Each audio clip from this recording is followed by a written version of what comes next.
Hello and welcome dear students to Easy Technical Education. Students, today we will learn about electrical power और electric power विद्युत शक्ति के बारे में हम पढ़ेंगे। जैसा कि आप लोगों को बहुत पहले से ही इसके बारे में नाम सुना होगा कि क्या है इलेक्ट्रिक पावर, बट यहाँ पर हम आपको एक बार रिपीट कर देते हैं कि the word power, what do you understand by power, what is power? तो power is rate of doing work. Simple in simple term what is power? Power is rate of doing work, mean कार्य करने की दर को शक्ति कहते हैं। Simple, कार्य करने की दर को शक्ति कहते हैं। अब आप कार्य कैसे कर सकते हैं? आप उतने कार्य कर सकते हैं जितना आपके पास पावर होगी, ठीक? या जैसे आप दौड़ रहे हो, रनिंग कर रहे हो, तो आप उतने तेज दौड़ सकते हो जितना आपके पास पावर होगी। नहीं तो आप थकान आपको जल्दी हो जाएगा। आप जितना ज़्यादा बॉडी आपकी रजिस्ट होगी उतना ज़्यादा आप रनिंग करोगे, ठीक? तो इसमें होता क्या है, या तो एनर्जी आपको गेन होती है या एनर्जी लॉस होती है। मतलब एनर्जी का गेन या लॉस होना ये क्या कहलाता है? पावर, इन सिंपल टर्म। तो पावर क्या है? अकॉर्डिंग टू दिस डेफिनेशन, ये जो पावर है यानी कि P is work, W upon T। W mean work and T is time. यहाँ से आपको पता चल गया कि रेट ऑफ डूइंग वर्क यानी कि पर सेकेंड डूइंग वर्क, एक सेकेंड में किया गया कार्य शक्ति कहलाता है। सिंपल से डेफिनेशन हो गई। तो यहाँ से अब देखिए कार्य का मात्रक क्या है? जूल, टाइम का सेकेंड यानी जूल प्रति सेकेंड। इसकी एक यूनिट क्या होगी? जूल प्रति सेकेंड, या इसको हम वाट भी बोलते हैं, ठीक? अब एक चीज और, एक कार्य क्या होता है? कार्य होता है इसके W इक्वल टू होता है VIT। तो VIT अपॉन T, यहाँ से T से T कैंसिल, तो P इक्वल टू BI। तो यहाँ से देखिए वोल्टेज V यानी V किस में नापा जाएगा? वोल्ट में। I किस में नापा जाएगा? करंट यानी कि एम्पियर, वोल्ट एम्पियर, या इसी को वाट भी कहते हैं। तो कभी कभी एक नंबर में क्वेश्चन पूछ लिया जाता है कि वाट, जूल प्रति सेकंड को वाट कहते हैं और वोल्ट एम्पियर को भी वाट कहते हैं। बात समझाई? वाट दो चीज़ों को कहा जाता है। यहाँ से क्लियर हुआ? आगे भी देखते हैं। अब P is equal to V into I. तो यहाँ से देखिए, तो V इक्वल टू आपको पता है IR, इतना सबको पता है। तो I की जगह हम क्या लिख देंगे? यहाँ से देखिए, अगर हम करंट के टर्म में, अगर हमको करंट ना पता हो कि किसी सर्किट में कितनी करंट फ्लो हो रही है, सिर्फ पोटेंशियल ड्रॉप पता हो, तो वहाँ से according to Ohm's law I equal to क्या हो जाएगा? V by R. तो V into V by R यानी B square by R, P equal to B square by R हो जाएगा। यहाँ से नहीं समझ में आ रहा है तो देख लो थोड़ा सा, आपको पता है। अब इतना तो हो गया, सबको पता है। देखिए P equal to I R से I इक्वल टू क्या हो जाएगा? B by R. तो यहाँ से आपको यहीं I की जगह वैल्यू पुट करनी है। तो P equal to B into V by R, I जगह हो गया यानी कि B square by R. Simple. अब देखिए यहाँ से P equal to B square by R लिख सकते हो, अगर आप करंट के टर्म में ना लिखना चाहो तो। हाँ, ये चीज़ हुआ। अब इसके बाद इसको आप यहाँ से ऐसे कर लेना। अगर आप चाहो तो वोल्टेज आपको ना पता हो, सिर्फ करंट पता हो, तो भी पावर निकाल सकते हो। कैसे? आपको पता है B equal to I R, यहाँ पे वैल्यू पुट कर देंगे B की वैल्यू पुट कर दो आई इंटू आई यानी कि आई स्क्वायर आर। तो ये आपको पावर के बारे में मुझे उम्मीद है कि आपको ठीक से समझ में आ गया है। चलिए अब बात कर लेते हैं कि हीट इफेक्ट ऑफ करंट।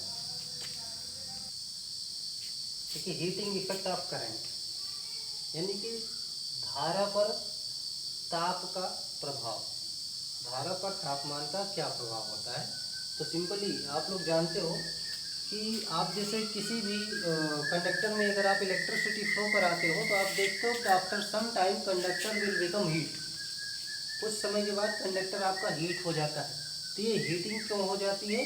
तो इसका रीजन है कि collision between electrons and atom. ये जो इलेक्ट्रॉन और एटम के बीच में कॉलिजन होता है, यही रीजन है कि हीटिंग क्रिएट होती है किसी भी कंडक्टर में। आप सबको पता है कि किसी भी कंडक्टर में बहुत सारे इलेक्ट्रॉन होते हैं, और ये भी आप लोग जानते हो कि इलेक्ट्रॉनों का मूव करना ही करंट फ्लो कहलाता है। तो अगर एक करंट फ्लो हो रही है तो इलेक्ट्रॉन मूव कर रहा है। अगर इलेक्ट्रॉन मूव कर रहा है तो इसका मतलब क्या हुआ? इसका मतलब है कि इलेक्ट्रॉन मूव किया तो ऐसा कहीं नहीं, इसके लिए पाथ एकदम सिंपल सा बना हुआ है। इसके लिए करना क्या होगा, यानी कि जब electron one end to another end पहुंचेगा तो इसको बीच में बहुत सारे एटम मिलेंगे। जैसे कि यहाँ पे एटम मिला तो यहाँ पे इससे इसका कोलिजन हुआ, फिर ये थोड़ा छिटक के इधर आ गया, फिर यहाँ कोलिजन हुआ, इधर आ गया, फिर ऐसे ऐसे आगे बढ़ रहा था। तो आपको पता है कि कोलिजन से होता क्या है, जैसे इलेक्ट्रॉन इससे टक्कर खाया तो ये इलेक्ट्रॉन अपनी कुछ एनर्जी इसको देगा, और फिर अगर यहाँ टक्कर खाया तो फिर कुछ एनर्जी दे देगा, फिर इधर टक्कर खाया तो फिर कुछ एनर्जी रिलीज कर देगा। इस तरह से इलेक्ट्रॉन हमेशा एनर्जी रिलीज करते रहते हैं टू एटम्स। जब एटम को एक्स्ट्रा एनर्जी मिल जाती है तो एटम वो एनर्जी क्या करता है, रिलीज करता है, जिससे हमको वो मेटल हीट नजर आता है। अब बात यह है कि हीट देखा जाए तो एक तरह से अनवांटेड मटेरियल है, अनवांटेड थिंग है, इसको हम चाहते नहीं। जैसे कि मोबाइल हमारी हीट हो जा रही है, हीट नापसंद है, बट ऐसा नहीं कि हीट हर जगह नापसंद है। यूजुअली हम लोग देखते हैं जैसे आयरन में कपड़ा आयरन करते हैं अपना, तो वहाँ पे हीट का ही इम्पोर्टेंस है। या हीटर देखे हैं आप, हीटर में भी क्या है, हीट का ही इम्पोर्टेंस है। तो वहाँ पे इसी मेथड से यानी कि कोलिजन मेथड से ही हीटिंग होती है। जो टंगस्टन का वायर लगा होता है बल्ब में, देखिए वो हीट होता है, हीट की वजह से आपको रोशनी मिलती है। तो ऐसा नहीं कि हीट जो है, हीट के डिसएडवांटेज ही हैं, हीट के एडवांटेज भी बहुत सारे हैं। अब बात आगे बढ़ती है कि what is heat. Heating is the result of collision in the simple term. अब ये जो हीटिंग है ये रिजल्ट ऑफ कोलिजन है। कोलिजन हो रहा है यानी कि समथिंग वर्क हो रहा है, कुछ ना कुछ तो गतिज हो रहा है, यानी कि पावर, कुछ ना कुछ पावर डिसिपेट हो रही है। यानी कि अगर पावर डिसिपेट हो रही है तो इसका मतलब हीटिंग हो रही है।